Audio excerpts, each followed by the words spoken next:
I'm Dana Denha, and you're watching FYI.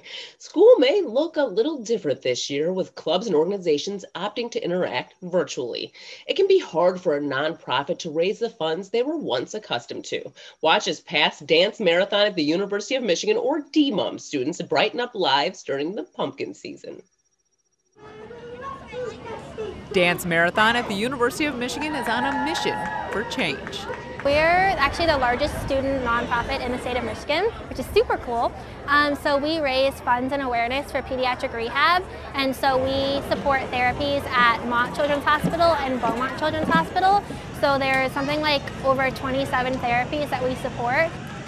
To kick off the new year, the DMUM students held a family-friendly fall festivity. It's a dance marathon pumpkin carving. We had a family entrance where all the families walked in, they got to meet their team, and there's all kind of like fall events. There's pumpkin carving, karaoke, and then all different kind of like fall themed games for the families to play with their team today. It's all for a good cause. We carve pumpkins, all of the therapists come and they have a booth, they'll tell us about the therapies they do.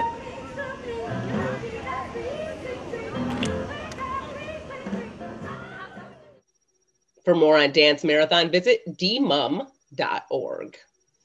Now more than ever, we know the importance of supporting local business, and there's no better place that makes it easier to buy fresh local food grown where we live than the Ann Arbor Farmers Market. Learn more about how to buy local in this month's City Roundup in 60.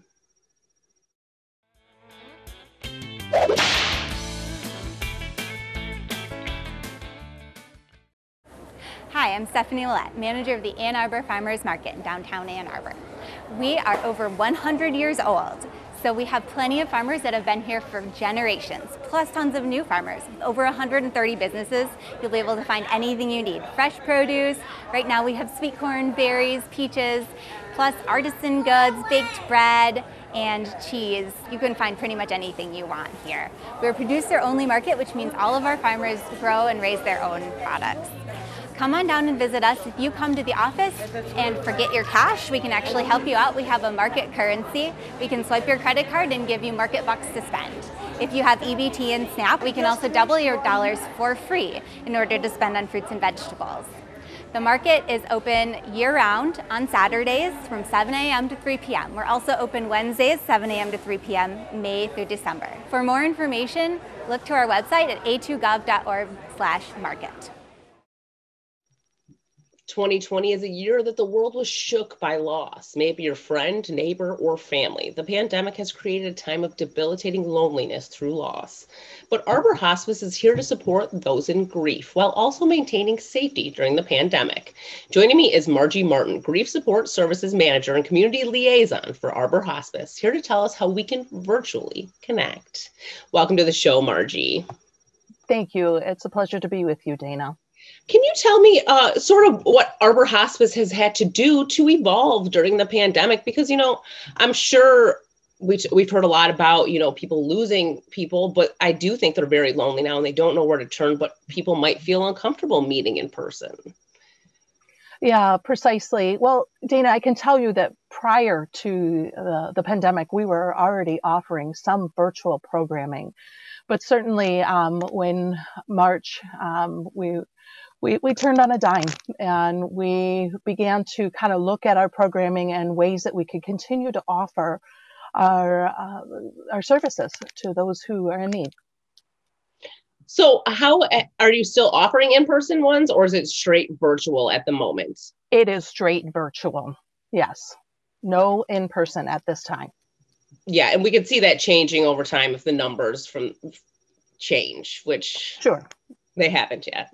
So why don't you tell me the importance of bereaving when you lose someone and talking to other people in this virtual grief support setting? Because I think a lot of people, I can speak for like talking to my mother when she lost her own mother, and she was offered services like this, but she did not take them up because I think she felt uncomfortable talking about it with people she didn't know. But I think that's like sort of a stigma we have to get past. Absolutely. I do say group is specific to certain people who feel comfortable. I know certainly we offer individual for those who are want to talk more on a private level. But our groups are there to create an opportunity for people to feel less alone. They often have the opportunity to share their experiences. And I'll tell you, Dana, there's often moments where, especially with this virtual, you can begin to see people nodding. They recognize and acknowledge that, this is a shared experience. A lot of what we deal with in grief and loss is universal. And sometimes, I help people who often will say, I think I've gone crazy, or I think I've lost who I am in this. And it offers that you're not alone. So, yeah. Well, I think in some ways, too, it's harder to talk to the people that you know and love about things sometimes. It's easier to get those feelings out to someone that maybe you don't know. Maybe it feels a little bit more comfortable when it's someone that's sort of a stranger and they're not judging you. Yeah, absolutely. I think that oftentimes what families will do is that our natural proclivity is to protect one another. And so sometimes we tiptoe around each other and our emotions and our feelings. And and I think there is a side that it's normal for families to kind of, there's a proverbial elephant in the room. I'm sure you've heard of that, where, you don't talk about the big issues because we're afraid of the emotions that will bring. So yes, it does help to be with others who, certainly are walking the walk just as you are. So have we seen a difference in Arbor Hospice in the services that we're able to give people? So, I mean, when you're on hospice, you can do this from home or you can do it from a facility. Are we not allowed to come see your family members unless they live in their house? How does that work now during a pandemic? Okay, so as far as, prior to death, as far as hospice care, we are still going out. We have, within the last, I'd say few weeks, our social workers and spiritual care have begun to make visits again.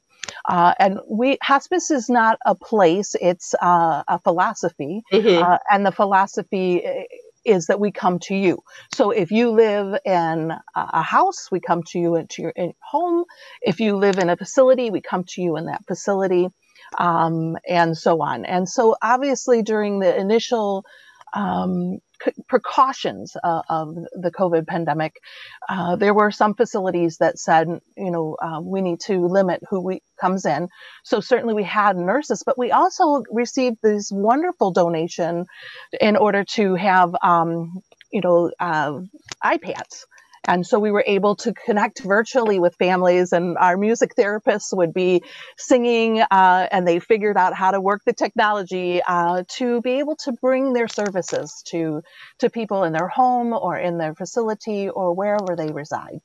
That's amazing how you guys adapted so quickly. And we all sort of had to adapt so quickly. Yes. But you don't know how it's going to work and how easy or hard it's going to be. But it's like we all know that we need Arbor Hospice. We need hospice when we have family members or ourselves and we're at the end of life. And it's important to have more than just the nurses. It is important to have those extras to feel like a human being still.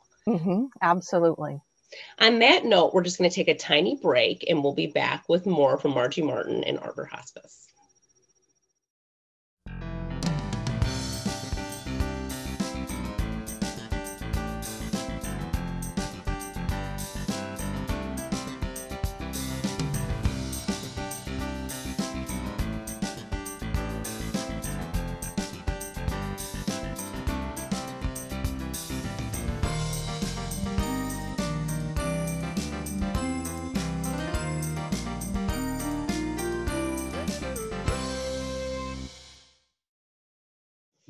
And we're back with Margie, and currently Arbor Hospice is offering quite a few virtual support groups. And it's something that I think we all should think about taking advantage of. And I think there is something very, it makes it easier to talk to people sometimes over the computer, I think, than it does in person. There's something about it that just makes you sort of be able to open up a little bit more. Have you found that, Margie? I do. I think that there are there's been a learning curve. I think that there at first we serve a lot of elderly, and so there was that barrier of technology. But we've certainly encouraged people to know that logging on and how we log on, that we will support you in that firstly, and help provide education on how to do that, but also just encourage them to know that it's relatively easy. It's like double clicking a button, and there, lo and behold, you're connected with us. So a lot of people have expressed how grateful, because some of our bereaved are living alone. And so this is one place that they have that they can connect with others. And so it's pretty wonderful. I'm so grateful that we have the technology we do in order to be able to connect. Mm-hmm. So why don't you tell me about some of the different virtual support groups? Because you have, it seems like just like the core one, which is just a virtual connection grief support. Absolutely. So we have a variety of programming at Arbor Hospice as well as Hospice of Michigan, which we have been affiliated with for many years now. We offer what is our Living On support groups throughout the state. Those are general loss programs. They typically meet monthly. And, we say, come with what's on your heart. So if there's something that maybe you're struggling with, we'll talk about those struggles. Maybe it's loneliness. Maybe it's the fear of the unknown. Perhaps it's also triumphs you want to talk about. Maybe they'll talk about, I finally finished with the paperwork. I sent the last death certificate, and then that's a weight off my shoulders. So, or I've come to understand the finances better. That was something my partner had always took care of. So, that's a triumph. So yeah. So then we have our grief specific programs here in Ann Arbor. We provide a loss of spouse or partner and a loss of parent 6-week series. Those are more educational. We talk about, emotions. We talk about and embrace our remembrance, being able to talk about who it was and how much we love them and why we love them. And we also talk about ways of healing and coping. So, and then we have, statewide, our Men in Grief program that is specifically to men. We also have in Ann Arbor these social programs. They were used to be where we would meet in a restaurant, and we've kind of changed that up. Some of the groups are just meeting to talk socially. Others still kept with that theme of having a meal. This week one of our social groups, we're bringing Chinese. So they make it fun, and obviously social is that we're going to talk about life moving forward. So there's things like, they'll talk about maybe the movies they've been seeing, or maybe what books they've recently been reading. So those kinds of that ways of being connected, but those are also specific to loss of spouse or partner. So that gives you don't have to eat a meal maybe alone that day. Yeah. It gives you something to look forward to. I've had some of our group members say how meaningful it is that we've continued it, and how talking with others and seeing others during this time of isolation for so many has been so meaningful. So, and then we have seminars. So we have our loss of child. We have a seminar coming up for that. We have the author Ron Grease, Through Death to Life, speaking. He's has some good tidbits for how to begin the road towards healing. We have our Hope After Loss, which is a more general seminar. So those are you can come and listen if you don't feel like your mom might have been good for this, because she wouldn't have had to necessarily talk. You can come and learn and become educated and find out what is normal to grieve. Mm-hmm. And beyond our fall, as we enter into winter, we have to recognize it's a season of tradition. So whether you be celebrate Christmas or Hanukkah or Kwanzaa, we have what we call Hope for the Holidays, where we talk about, those traditions. Do we go forward with those traditions? Do we, what are my greatest fears about the holiday? what are some things that I can do to help prepare myself in the event that emotions come to the surface during a family gathering? So yeah, we talk about all those things and ways to cope in all of our programs here in the Ann Arbor area. And as I said, our Hospice of Michigan is throughout the whole state. So we serve places like Gaylord and Alpena and Muskegon and Grand Rapids and beautiful Traverse City. So yeah. Loss hits everyone. We have to be available. You have to be available anywhere, really. Yeah. We all experience loss in our lives, and in other times it's more impactful and it hits us much harder. And then other times it's like a slow burn, and it might come back later and like in ways that you don't expect it to happen. Absolutely. As well. So I do like, because when you're talking about this stuff, like having a meal and like this, it's stuff that I necessarily wouldn't even really think about until maybe I were in that position where I were living alone. And, mealtime is a time where you talk about your day, and I'm sure it can be very lonely.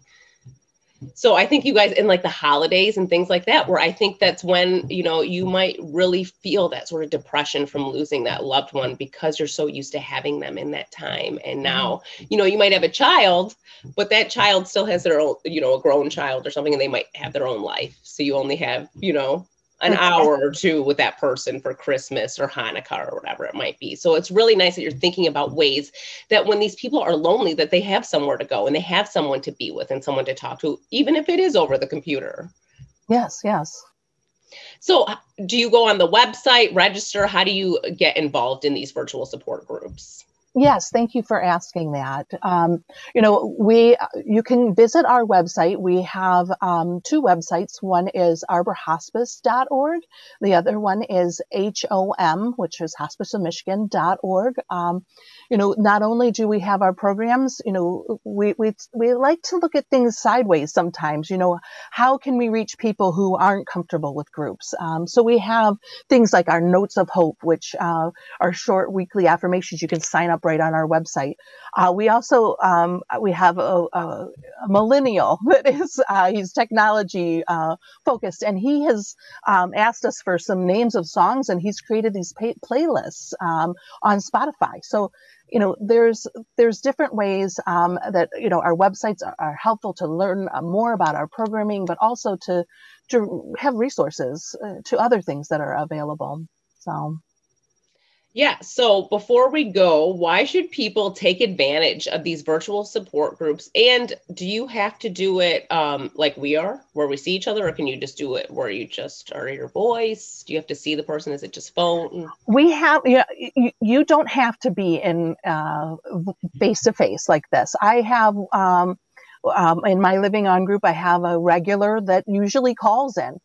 And so because I think maybe sometimes it feels more comfortable for people if they can just be a voice and not be seen, because maybe you can just hide your emotions to like keep your facial expressions to yourself, maybe sometimes. Yeah, absolutely. So yes, it is a choice that they can make. Yeah.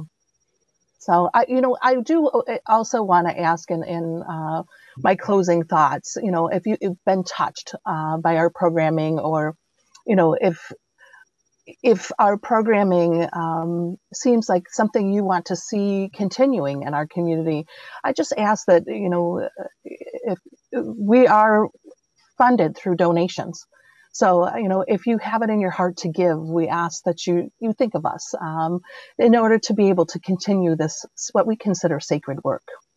Well, I think it's work that we need to see continue. So I would urge people to get online and donate to Arbor Hospice, because I think you don't realize how important it is until you're there. Oh, thank you for that, Dana. Yeah. So is there anything else you wanted to add about people joining these groups or anything? Like, don't hesitate. Don't be afraid. Don't hesitate. Don't be afraid. If you have questions, we are available to you. So, as you look at different programs and you think, wow, I wonder about that. Don't hesitate to reach out. Hey, Margie, what's this program about? And tell me more. Would this be a good fit for me? So yeah, absolutely. I love that you guys are here to help. And for those of us that might not be, connected, with technology, you're there to help with that. And you're there to help with our emotions and stuff. So thank you for that. Yes. Oh, my privilege. For more on this and other programs, visit aqgov.org/CTN. Visit youtube.com/CTN Ann Arbor to see all that we have to offer. And remember to like, comment, and share. Thanks for watching, and tune in next time to FYI.